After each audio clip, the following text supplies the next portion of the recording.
that judicial seat.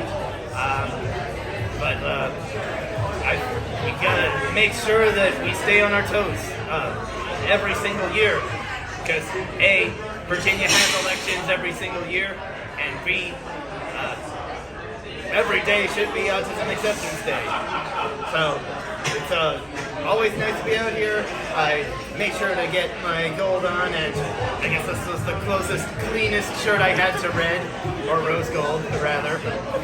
But yeah, and I think our would-be first out autistic delegate candidate, do you have something to say? Yeah, absolutely. But first, we should give you a round of applause. Like Alan said, I am going to be the first openly autistic elected official if I win this election.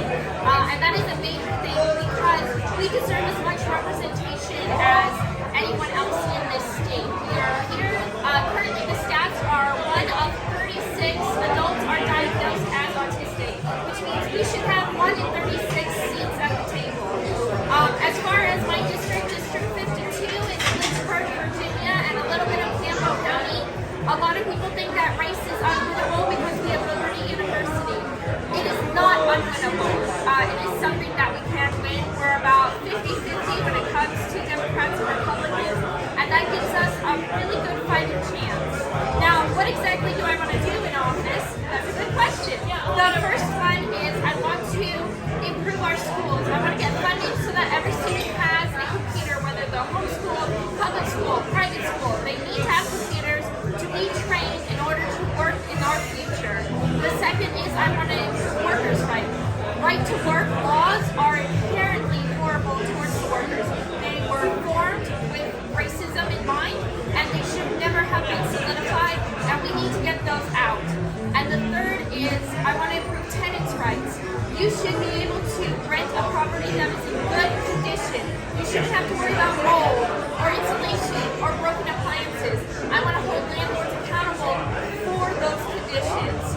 So those are my big parts, but of course there's so many other things that are important, especially when it comes to being autistic. And so hopefully I can get your support, and I will have clipboards going around later. So thank you so much. All right, you heard it right there, 52nd House District.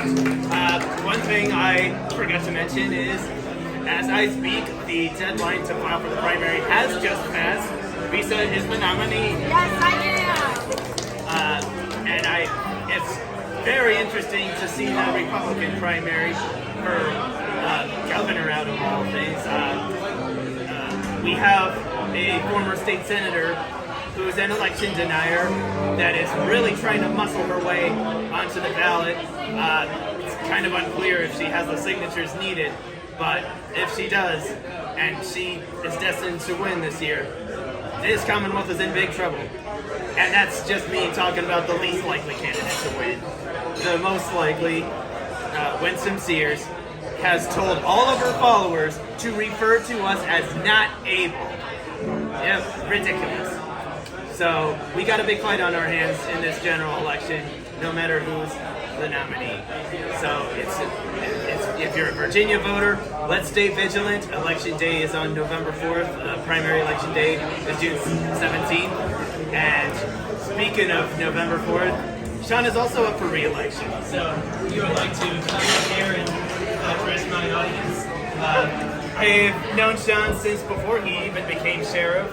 He's always interacting with me, like not just in my local committee, but also like even when he was in that uniform. And surely enough, I think I was the first one to suggest running for sheriff, like even before he announced. So that's pretty cool. No, ever since then, I was able to do a presentation to his deputy sheriffs every year, except for this year, of course, because you know. But no, we even made the news for it. So we made the news for like designing these gold infinity symbols for sheriff vehicles, which I hope can also be applied to our police vehicles this year, because one thing I always like to say to him based on my years of experience of knowing him is police departments and sheriff's offices around the world could learn a thing or two from you. So, if you want to take the time to address those very folks that otherwise might not know any better on how to treat autistic people, I'll give you the floor. Thank you, Alex. You have taught me so much about how we as law enforcement need to interact with folks who are autistic. And I can't tell you how much I appreciate that and the fact that we've worked on the autism acceptance magnets. We've been on meetings about it, and I think we've made a lot of progress, but there's still way more to go. And I'm so glad I'll be doing it with you. And I think that the sky's the limit, right? So we've accomplished a lot. We're going to accomplish a lot more. And I'm looking forward to it. And thank you for your work. I really appreciate it. Of course, thank you too. And sorry we didn't say much tonight. We got a small audience because all sorts of events are happening here in Alexandria right now. But if you missed it, no hard feelings. I'm trying to do this every year anyway. There's always next year, and there's always July, Disability Pride Month. So look forward to seeing you all around, and yeah, let's enjoy some more pizza.